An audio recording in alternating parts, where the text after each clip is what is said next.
Donc nous sommes à Courseulles, donc capitale des cités, des curiosolites. C'est vrai qu'aujourd'hui, c'est la seule capitale des cités qui est vraiment très bien conservée au niveau de vestiges archéologiques gallo-romains. C'est un petit peu une réserve archéologique en plein air, on peut dire. Les premiers éléments, c'est la création d'un centre d'interprétation du patrimoine qui s'appelle Curiosolis. C'est un espace expographique qui est vraiment dédié et consacré au patrimoine intercommunal, avec un zoom sur l'époque gallo-romaine. Le public, il est accueilli par Gaius, qui est notre mascotte, donc un ado gallo-romain, qui accueille le public et il accompagne d'époque en époque, de couleur en couleur.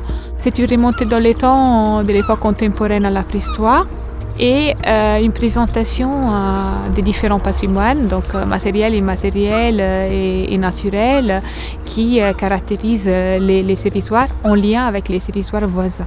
L'approche didactique et pédagogique pour nous est un enjeu très important.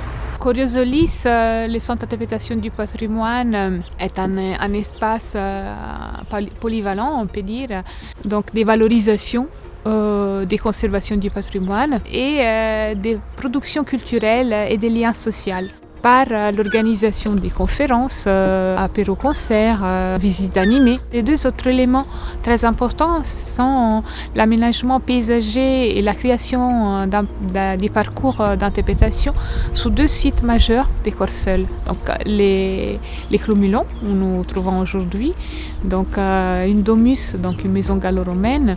Les temples de Mars, donc les sanctuaires des curiosolites, qui est aménagé et valorisé avec un parcours d'interprétation, là aussi pour permettre à tous de découvrir les sites qui représentent les vestiges archéologiques gallo-romains les plus hauts de Bretagne et les sanctuaires les plus importants de Bretagne. Donc un site vraiment majeur. Ce monument est très important et il est très imposant. Donc il y a une cella, donc c'était la partie qui abritait la statue de la divinité principale. C'est un élément architectural qui fait 14,50 mètres. Il faut penser qu'à l'origine, elle faisait 22 mètres. Donc c'était un vrai repère géographique à l'époque gallo-romaine. Il y a une cour qui s'appelle l'area sacra, en latin, donc l'aire sacrée, qui fait 5000 mètres carrés. Donc on pouvait accueillir jusqu'à 2500 personnes pour les cérémonies. Donc ça montre vraiment la grandeur du monument, mais aussi l'importance des cérémonies qu'on pouvait y organiser.